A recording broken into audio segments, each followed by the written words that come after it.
Well, I'll tell you what, I couldn't think of a much better alumni guest to join us during this very special week where we celebrate the harvest and, of course, give thanks to all that we have, namely family and friends. It was during this week of Thanksgiving, we are thrilled that this guy is still with us, Alden Hirschfeld.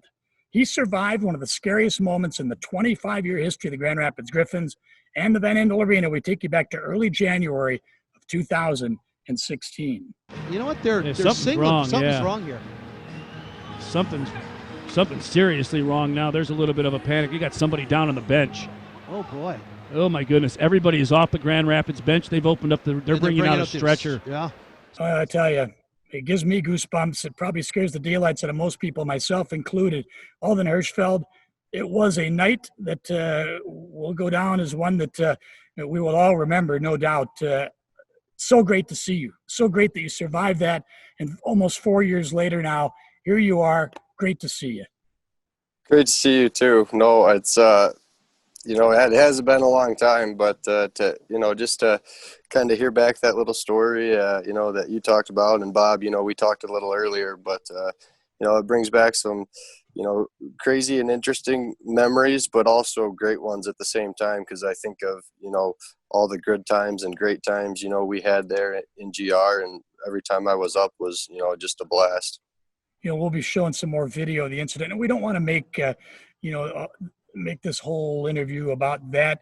We want to celebrate Alden Hirschfeld for what you have come back from that night, namely, although it started earlier for you, Alden, it was the first time during a hockey game or anything related to hockey, from my understanding, you had seizures before, but they were mostly during times when you were asleep. Yeah, I had only had two before that, and I'd never been awake for any of them, so I didn't really know, I had them. The one during the game, I was sitting on the bench, and I think it was Anastasia. I don't know exactly who was right next to me, but that's kind of the last thing I remember. And then after that, it wasn't until I was, kind of at the hospital and, I think I was actually wondering where exactly I was and what had happened. And then as soon as I was told, I had a seizure, it was, during the game. And I was like, my heart I couldn't believe it. I just felt so bad, a lot for, the team and the fans and everybody. I didn't know, what to expect. And, it was just to be awake and have one, something I've never, experienced or done before. And, it's something that, that triggers in my head and I always think of, but, yeah, crazy time for sure. I feel bad for I feel bad for the organization and the fans that all had to see it. My goodness gracious! But don't feel bad. They're all thrilled that you're still with us, Alden, and you had so much support. You're such a good man, and people just gravitate towards you, and that support here in Grand Rapids was certainly borderline overwhelming. But you also, the grace of God, your wife Lauren was here. Your dad was here. Dad climbed the glass and went out on the ice when they were stretching you off. Yeah, they happened to be at the game. It was awesome. They hadn't made it to a ton, and then the game they do make it, this happens. But I ended up seeing a picture in the newspaper or somewhere, and my dad's standing there on the bench. And then once I came back to, knowing what all happened, that's when, he told me, I booked it right down. He goes, he jumped over the glass to get onto the bench, and said that, he was just trying to help everybody stay calm and know that, hope, it was okay. And, things were, the seizure and stuff were happening, but yeah, crazy for sure. Well, over the next, several weeks, lots and lots of doctors involved trying to figure out what is going on. The ultimate diagnosis was a left temporal lobe, right? A vascular malformation, which a couple of months later required some massive surgery. For those squeamish, you might want to turn away if you don't want to see the picture of the post-surgery. Yeah, the surgery, well, Detroit did a good job of, setting me up and with good doctors and surgeons. And, once they got in and figured out, where the malformation was, and kind of what triggered the seizure, that's where they went in and removed. And it was a cavernous malformation right there in my left temporal lobe, like you said. And it took that was a pretty intense surgery. I was up there in GR where I had it done for I was up there for a week in the hospital, I believe, and then I was, basically on bed rest for the next 3 and a month or so, about a month total. And one of the crazier things that happened from it, I'll say, is I honestly got up. I pretty much slept majority of every single day. I was just on, medications and things for the surgery. But I got car sick and seasick backing out of the driveway. So and just from the sun and being outside, just because I had been in the lights in the dark and all that for so long. So, and then just other recovery steps after that, trying to figure out medications and stuff that works. But it was it was an intense moment. I'll tell you too, the support and love I got from the fans in GR and around the league itself, the AHL, just everybody in general in the hockey world, was a blessing. I couldn't have been more thankful for that. And then, my teammates coming and popping in to see me and bring me some magazines and some snacks. I didn't feel the greatest and couldn't really, I don't remember them coming in and whatnot, but, I know they were there. And so it was, it was special. Well, we can smile and chuckle about some things now, Alden, just because for the next couple of years, everything was pretty much clear. Then you had a little bit of a rough ride there. We'll get into that here in just a moment. But all in all, Alden Hirschfeld is doing pretty darn well. And what a remarkable story. Your comeback. I'm just blown away by your desire to continue to play hockey. You're an Ohio boy, a Toledo area boy, not going to be denied coming back. And eventually you do, in fact, 6-7 months after all this came down, 8 months, I guess, it was October of 2016, you start playing again for the Toledo Walleye. Unbelievable. Yeah, that was special for sure. I haven't really watched, a video of it, and I can just look at this picture. I've actually gotten, framed, and it's when I came out of that tunnel the first time, and I get, chills right now, even just thinking about it, as everybody in the rink standing up and, just putting my stick up in the air and being back on the ice. Let's watch that video, shall we? Yeah, let's watch that video. We've got the video of your return. I think it was October 22nd, 2016. That beautiful Huntington Center downtown Toledo, Ohio.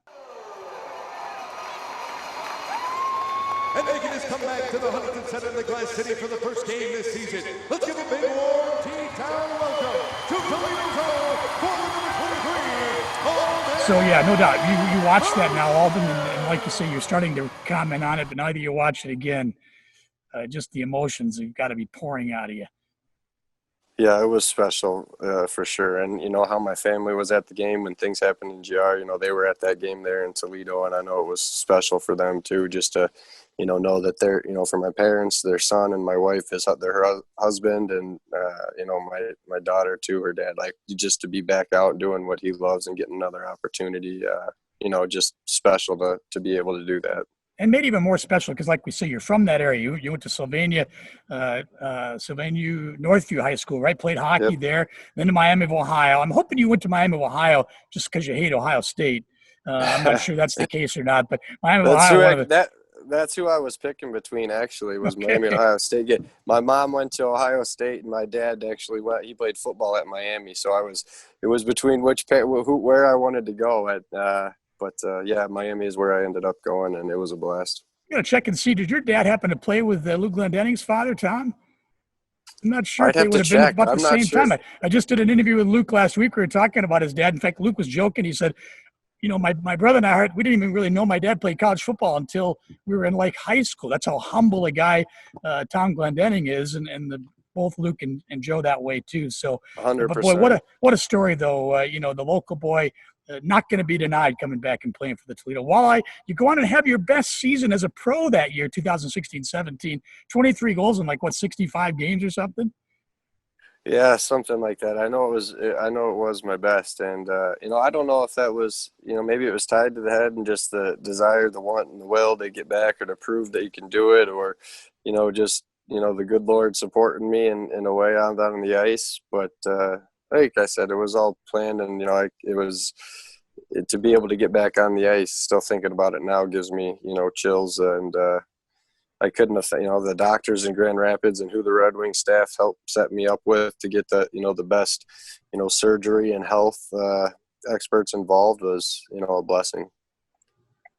How hard was it to convince Lauren and the rest of your family that this is what I've got to do?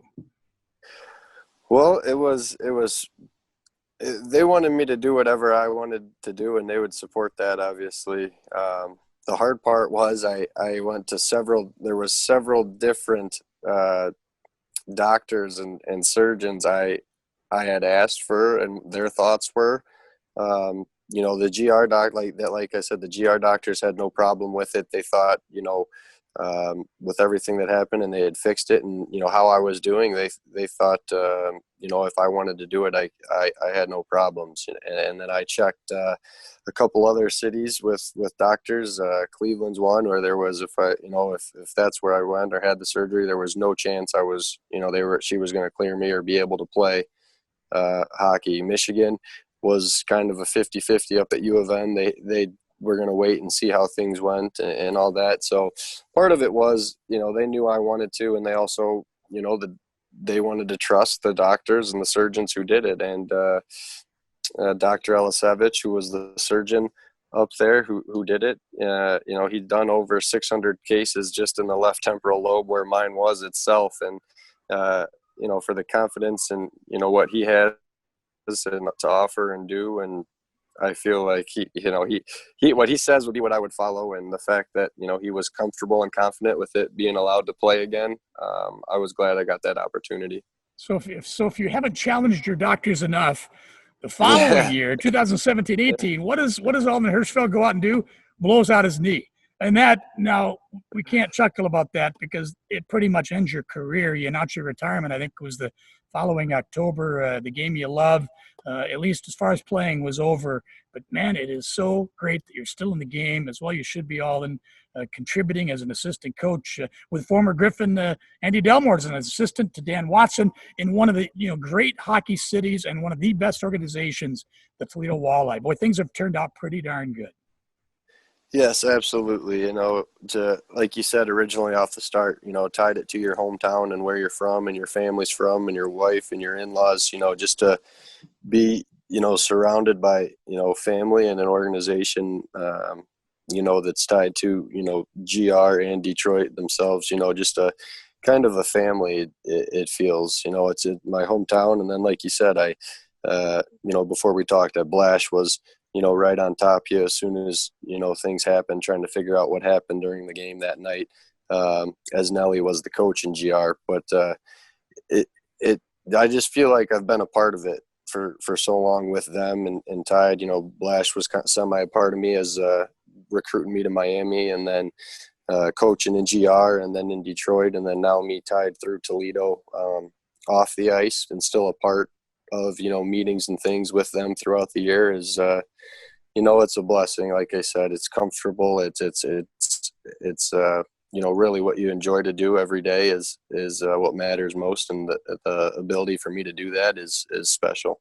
I know for sure firsthand for 40 years in this business that there is nothing like a hockey fraternity. And that night that it happened, I happened to be off that night watching my son play college hockey in Saginaw, and I'm getting, my phone is just lighting up, including a call from Jeff Blashill. What's going on? What's going on? He didn't know who it was. Eventually we find out it's you. The panic for the next several hours, the number of texts and tweets, phone calls was incredible, just because of the outpouring of concern for Alden Hirschfeld was absolutely overwhelming. Yeah, like I said earlier too, the amount of, messages, I don't get on, social media too much and but after that, the amount of, messages and things that came pouring through just, from the fans and checking in on me and how I was doing, and, just saying, they were thinking of me or praying for me and all that, that's special stuff too, that, not everybody knows that, you do see it, or we do see it as players, or myself, I saw it. You can't always get back to everybody, but it helps players, myself, and those with injuries and surgeries and brain things, battle through things, and just the anxiety about it all. The love and support from the fans really helps push you through things. All right, Hirsch, update us now. We mentioned that you've, you had a little bit of a rough patch there after a couple of years after the surgery. You suffered a few more seizures. Knock on wood, now things have stabilized over the last year plus. Give us the latest. Yeah, so like you said there, I'd made it over 2 years there, so technically was epilepsy free for about 5 days. I think it was right after those 2 years. I had another one, and then had 4 more just through over kind of the span of the summer, and actually came back up to GR, got some tests done, got some changes and some medication, and all's been good for a little over a year now. But, he's continued to battle it. You listen to the doctors, you try and change things. It's, you just kind of take it one day at a time. I mean, you should do that anyways, I feel. Every day is special, and, so just live each day to the fullest, and that's all we can do. Like you said, too, my family, it's awesome now with them. It's still away a lot, tied to the game, but, now that my son and daughter both have been getting on the ice, and we're actually in the process of building a house right now. I hope there's a backyard rink in the plans there, I'm assuming. There's that. Well, they're semis. It'll depend on the temperature if it gets cold enough. Yeah. I got a pond. One of my favorite things to do and always been is in fishing. So we've got a pond in the backyard. I actually did that before the house. Just because I wanted the fish to grow. But it's awesome. We're loving it.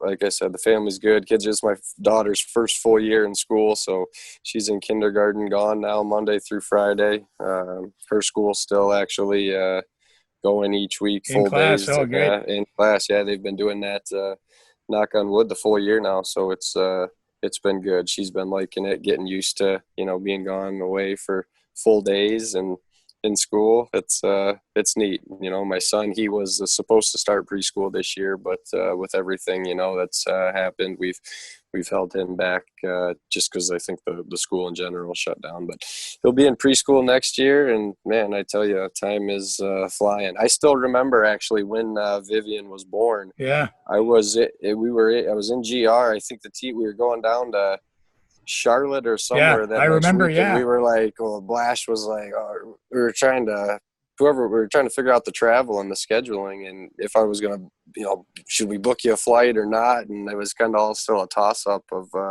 what was gonna happen. But it was good. I'm glad. Just the GR, like I said, the fans, my teammates. Hoagie was the captain, unbelievable guy. They did so much just through my head injuries, and then also just the birth of my first kid, my daughter, when I was up there. It's special memories that, it's not necessarily on the ice, but it's tied to the hockey game and the hockey world, and it means a lot. It's just special. It is an incredibly significant industry in terms of the love and the camaraderie. And I can't tell you the number of people asking me about Alden Hirschfeld and past Griffins. And, we felt this was just the perfect week to get you on, Hirsch. And to Lauren and to Vivian and to Carson, your son, who's 3 now, like you say, we wish you guys the best of the holidays. I'm sure these holidays take on probably a little more special meaning given what you've been through these last several years. Yeah, for sure. I mean, like I said, every day is a blessing. And with this Thanksgiving coming up, it's everybody's been through a tough year, and you just hope that everybody is thankful for what they've got and what they've been given. And, we celebrate this holiday, as a family in the hockey world, and just support each other. We wish each other well, and we'll keep battling through this as a country together. And, hopefully the hockey world will be ready to go next season, or this season, even if things go the way they're supposed to be going. We'll see. Time will tell. You're an inspiration and a hero, man. Happy Thanksgiving, Hirsch, to you and your family. Thanks, Bob. You as well. Griffins Nation, you guys as well. Love you all. Wish you the best.